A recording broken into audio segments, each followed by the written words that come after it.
ऐकलत का? मधुराज रेसिपीला सबस्क्राईब करताना घंटी पण वाजवा, म्हणजे जेव्हा माझ्या रेसिपीज ऑनलाईन येतील तेव्हा तुमच्या फोनची ही घंटी वाजेल. टिंग टिंग. नमस्कार, मी मधुराज रेसिपी मराठीमध्ये तुम्हा सर्वांचं खूप खूप खूप मनापासून स्वागत. आज आपण मस्तपैकी राजमा मसाला कसा बनवायचा ते बघतोय. तर सगळ्यात आधी इथे राजमा आहे. 1 कप राजमा घेतला. राजमा आणला की स्वच्छ धुवून घ्यायचा आणि धुवून भरपूर पाण्यामध्ये रात्रभर भिजत घालायचा. आता हा भिजवलेला राजमा कुकरमध्ये ट्रान्सफर करायचा. पाणी पण घ्यायचं त्यामध्ये. तर यामध्ये आपण काही खडे मसाले घालतोय. तमालपत्र, दालचिनी आणि 3 ते 4 लवंगा. खड्या मसाल्यांचा फ्लेवर खूप छान उतरतो. तर यामध्ये आणखी थोडं पाणी घालायचं, झाकण लावायचं.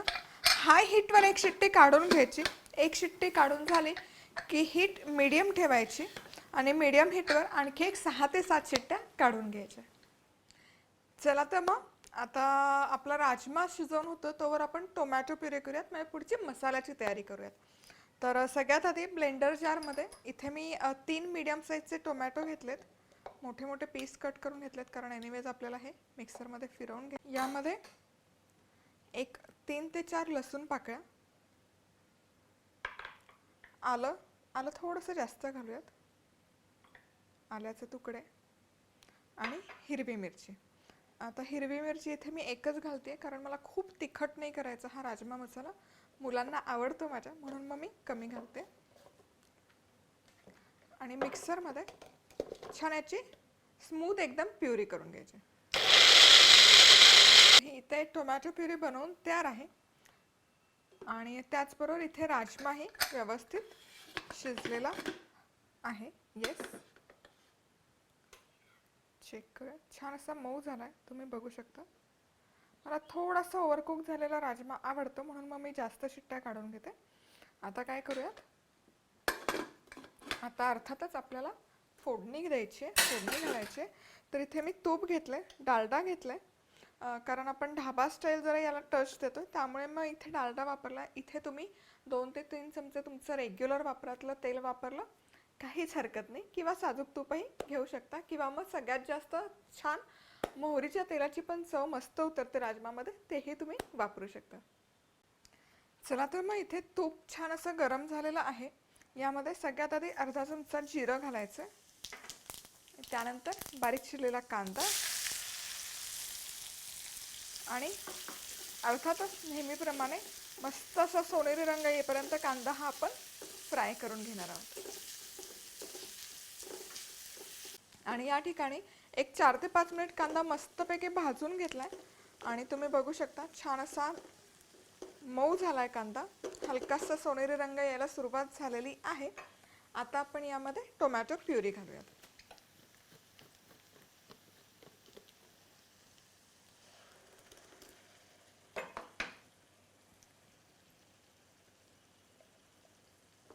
मिक्स करायचं आणि एक 4 ते 5 मिनिट या प्युरीला तेल सुटेपर्यंत आपण हे छान परतून घेऊयात, भाजून घेऊयात.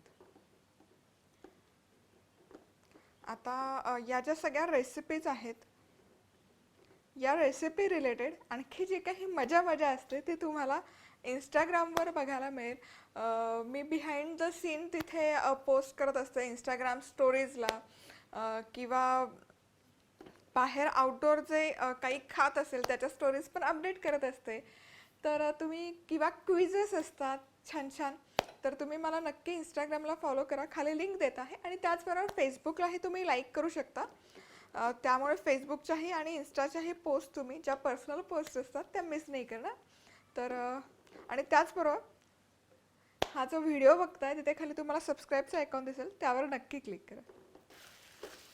चला तर मग इथे जवळपास 5 ते 6 मिनिट झालेत. हे टोमॅटो प्युरी मी छान शिजवून घेतली आहे आणि इथे तुम्ही बघू शकता तेल सेपरेट व्हायला सुरुवात झाली आणि ही प्युरी पण छान दाटसर झाली आहे.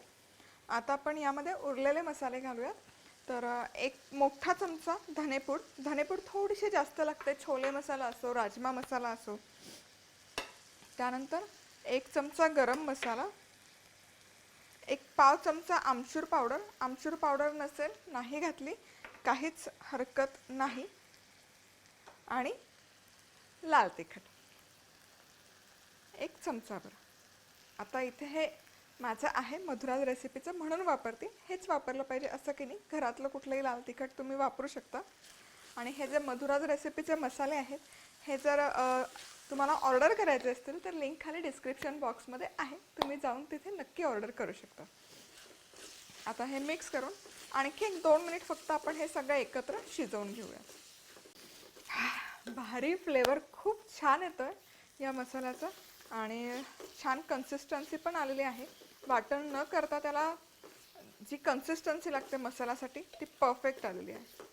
आता आपण यामध्ये हा जो शिजवलेला राजमा आहे, हा राजमा घालूयात त्यातल्या पाण्यासकट.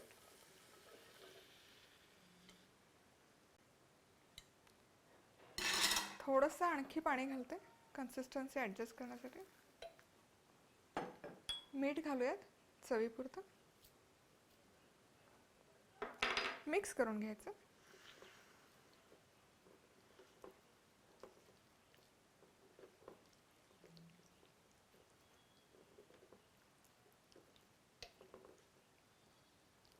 मिक्स करून झालं की यामध्ये भाजलेल्या जिऱ्याची पूड घालायची 1 चमचाभर. याचा फ्लेवर खूप छान रिलीज होतो आणि मसाल्यांमध्ये उतरतो.